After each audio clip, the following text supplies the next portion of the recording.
Hello students, welcome to GABA's IS.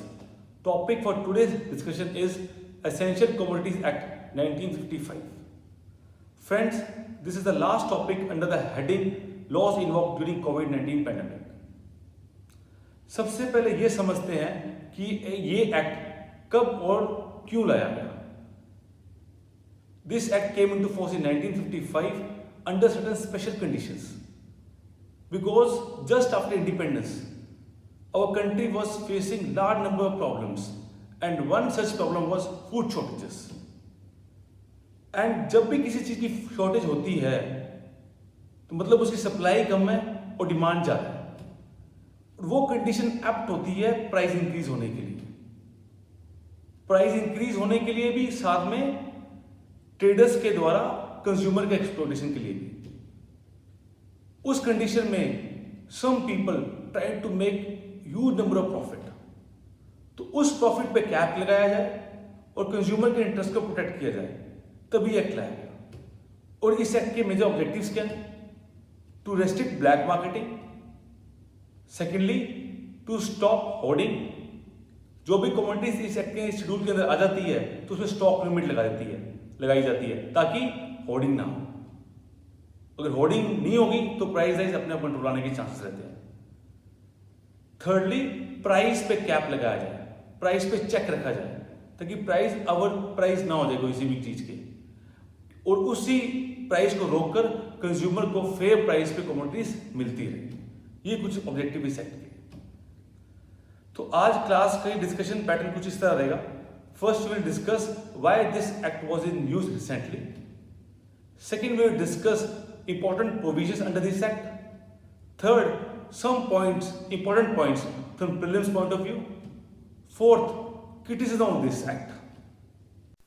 So let us first understand why this act was in news recently. Basically for two reasons.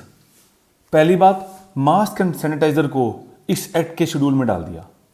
मतलब अब mask और sanitiser essential commodities बन चुकी हैं, क्योंकि कोविड-19 pandemic को देखते हुए मास्क और सैनिटाइजर की डिमांड बढ़ चुकी थी, और उस डिमांड के कारण जो ट्रेडर्स थे ओवर प्राइस चार्ज कर रहे थे कंज्यूमर से, तो उनका एक्सप्लॉयटेशन कहीं ना कहीं हो रहा था. तो गवर्नमेंट ने इसको देखते हुए मास्क एंड सैनिटाइजर को एसेंशियल कमोडिटीज एक्ट के शेड्यूल में डाल दिया. अब इनका प्राइस और इनकी सप्लाई, स्टॉक लिमिट, सब कुछ स्टेट गवर्नमेंट और सेंट्रल गवर्नमेंट रेगुलेट कर सकती है. ताकि रीजन क्या था? ताकि मास्क और सैनिटाइजर कंज्यूमर्स को फेयर प्राइस पे और राइट क्वांटिटी पे आराम से मिल सके. सेकंड क्या प्रॉब्लम हुई थी? When the first phase of lockdown was imposed, there was a spurt in demand of essential commodities. So what was happened was panic buying started taking place. तो उस चक्कर में कुछ लोगों को मिल रहा था, कुछ लोगों को नहीं मिल रहा था, और डिमांड बहुत बढ़ गई थी और सप्लाई कम थी क्योंकि प्रोडक्शन रुक चुकी थी. तो गवर्नमेंट ने यह देखा कि ऐसे तो काफ़ी लोग हैं जिनको फेयर प्राइस पे कमोडिटीज नहीं मिल पाएगी. तो सेंट्रल गवर्नमेंट ने एक ऑर्डर पास कर दिया कि keeping in mind the interest of the consumers, we are empowering the state governments to pass order under the essential commodities act so that commodities can be available to the consumers at a fair price. ये वो एक नई बात थी. Normally order pass करती है central government और उसको इम्प्लीमेंट करती है स्टेट गवर्नमेंट. बट ये जो नया ऑर्डर पास किया, इसमें क्या कि स्टेट गवर्नमेंट अपने आप भी कोई ऑर्डर पास कर सकती है, उसके इंप्लीमेंटेशन भी स्टेट गवर्नमेंट करेगी. तो ये दो कारणों से की वजह से this act was in news recently. Now let us discuss the important provisions of this act. First section is section 2A, which defines essential commodities in a very simple manner. Any commodity which is in the schedule of this act is an essential commodity.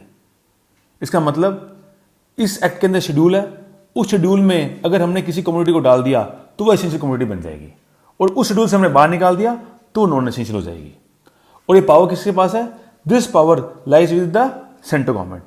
Central government इस schedule में किसी भी commodity को डाल सकती है और किसी भी कमोडिटी को इस शेड्यूल से बाहर निकाल सकती है, और एक बार बाहर निकाल दिया then it becomes a non essential commodity.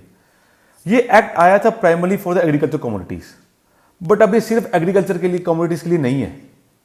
This act can also be use for other commodities. For example, petroleum and petroleum products are already part of this act. इसके अलावा मास्क और सैनिटाइजर को भी इस शेड्यूल में 100 दिन के लिए डाला गया है. Now let us see which all are the commodities which are part of the schedule of this act.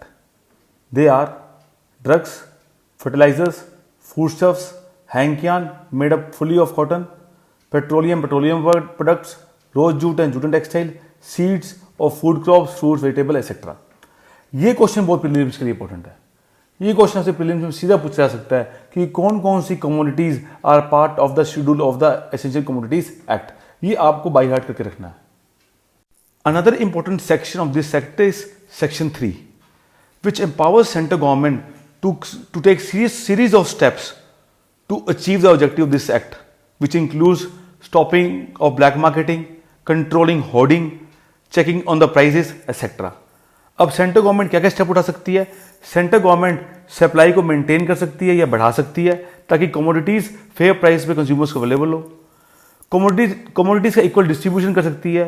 For example अगर एक एरिया में एक्सेस है और दूसरे एरिया में डेफिसिट है तो सेंट्रल गवर्नमेंट ये इंश्योर कर सकती है जो डेफिसिट एरिया वहां पे कमोडिटीज पहुंचे. Central government production, supply, distribution, trade and commerce को रेगुलेट कर सकती है और ये एक्ट सिर्फ ट्रेडर पे नहीं मैन्युफैक्चरर और इंपोर्टर पे भी लागू होता है. And finally central government regulation कर सकती है through licensing, through issue permits and through imposing stock limits ताकि प्राइस राइज को चेक किया जा सके. Friends, now section 5 which talks about delegation of power. In normal circumstances, the power to pass orders under this act lies with the central government. And when central government passes the order, that is being implemented by the state governments. But section 5 talks about delegation of power. कि central government अपनी powers किसी और authorities को दे सकती है. वो कौन कौन सी है? ऑफिसर्स और authorities which are subordinate to central government and state government. And second, state government directly. जैसे कि अभी हमने देखा था कि जब first phase of lockdown implement हुआ था तो पैनिक बाइंग हुई थी और कमोडिटीज शॉर्ट सप्लाई में भी थी और उनके प्राइसेस भी बढ़े थे. तो सेंट्रल गवर्नमेंट ने ऑर्डर पास कर दिया कि state governments can now implement the provision of this act and state government can itself pass the order under this act. तो ये पावर सेंट्रल गवर्नमेंट डेलीगेट कर दी स्टेट गवर्नमेंट्स को.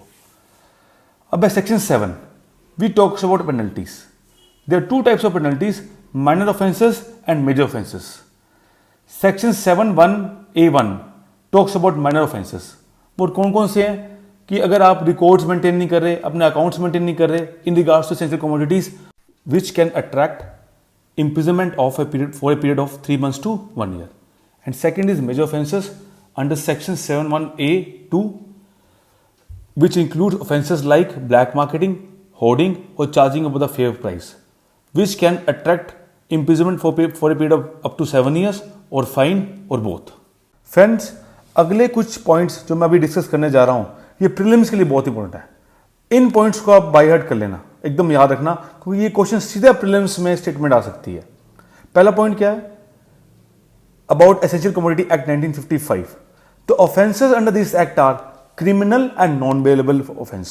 When I say non-bailable offense, it means that bail is not your right and bail can only be granted through the court.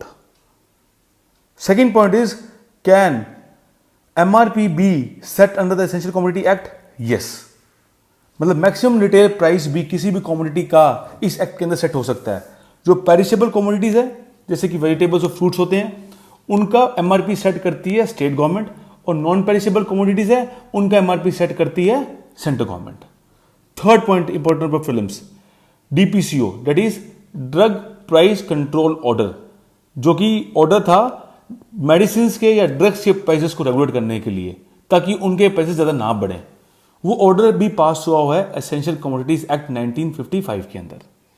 Fourth point is legal metrology act.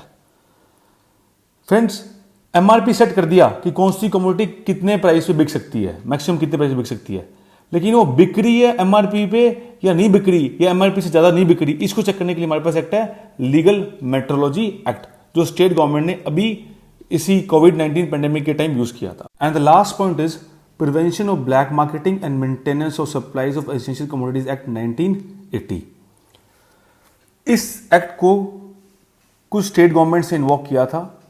And why the reason for that is because this act empowers the central and state governments to detain a person who violates the provision of the Essential Commodities Act 1955 और central या state government इस act के अंदर किसी भी व्यक्ति को 6 महीने तक के लिए डिटेन कर सकती है.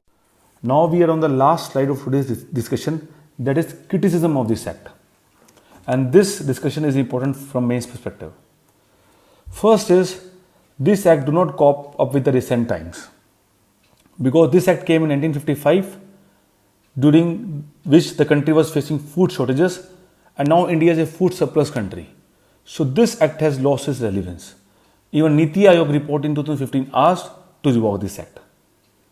Second is, this act hampers investment in storage infrastructure. Friends, traders want to stock in view that they can make some profit in the future. But large number of agriculture commodities time and again have become part of this act. तो traders के पास कोई incentive नहीं है कि वो storage infrastructure में खर्च करें, क्योंकि क्या पता कौन सी कब कमोडिटी इस एक्ट का पार्ट बन जाए और उनका अपना स्टॉक है सस्ते प्राइस में मार्केट में उतारना पड़ जाए. तो इसलिए स्टोरेज इंफ्रास्ट्रक्चर पे इस एक्ट के तहत इन्वेस्टमेंट नहीं हो रही है, रादर रुक रही है. It is the biggest hamper in the storage infrastructure in our country. Thirdly, this act leads to rent seeking and harassment of traders. In 2019, there were 78,000 raids conducted in our country under the provisions of this act. But the conviction rate is very low, which means that bureaucracy is using this act to harass traders, and which is leading to corruption in our country. In the last point, let us see what is the impact of this act on the prices of those commodities which are declared as essential under this act. It has been observed this act has led to more price volatility and less decrease, rather more increase in the price of those commodities. For example, economic survey में ये देखा गया कि जो drugs DPCO के under थे उनका price ज़्यादा बढ़ा बजाय उनके जो DPCO के अंडर नहीं थे. So here we end our discussion. Thank you so much. Please subscribe to the channel and share this video.